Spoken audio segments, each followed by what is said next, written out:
ಮಳೆ ಗಾಳಿ ಹೊಡೆತಕ್ಕೆ ಅಡಿಕೆ ಮತ್ತು ತೆಂಗು ಹಾನಿಗೊಳಗಾಗಿವೆ. ಅಡಿಕೆ ಮತ್ತು ತೆಂಗಿನ ಮರಗಳು ಧರೆಗುರುಳಿವೆ.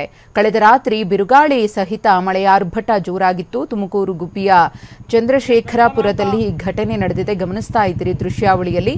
ಭಾರೀ ಗಾಳಿ ಮಳೆಗೆ ವಿದ್ಯುತ್ ಕಂಬಗಳು ಕೂಡ ಧರೆಗುರುಳಿವೆ. ಮನೆಗಳ ಸೀಟ್ಗಳು ಹಾರಿ ಹೋಗಿವೆ. ವಾಹನಗಳ ಮೇಲೆ ಮರದ ಕೊಂಬೆಗಳು ಮುರಿದು ಬಿದ್ದಿವೆ. ದ್ವಿಚಕ್ರ ಮತ್ತು ಕಾರುಗಳು ಜಖಂ ಆಗಿವೆ. ಇಲ್ಲಿ ಗಮನಿಸ್ತಾ ಇರಬಹುದು ಅಡಿಕೆ ಮತ್ತು ತೆಂಗಿನ ಮರಗಳು ಯಾವ ರೀತಿಯಾಗಿ ಅರ್ಧಕ್ಕೆ ಮುರಿದು ಬಿದ್ದಿವೆ, ಒಂದಷ್ಟು ಸಂಪೂರ್ಣವಾಗಿ ನೆಲಕಚ್ಚಿವೆ ಅಂತ ಹೇಳಿ. ಭಾರೀ ಗಾಳಿ ಮಳೆಗೆ ಈ ರೀತಿಯ ಅವಾಂತರ ತುಮಕೂರಿನಲ್ಲಿ ಸೃಷ್ಟಿಯಾಗಿದೆ. ಇನ್ನು ಹಾಸನ ಜಿಲ್ಲೆಯ ವಿವಿಧೆಡೆ ನಿನ್ನೆ ಧಾರಾಕಾರ ಮಳೆಯಾಯಿತು.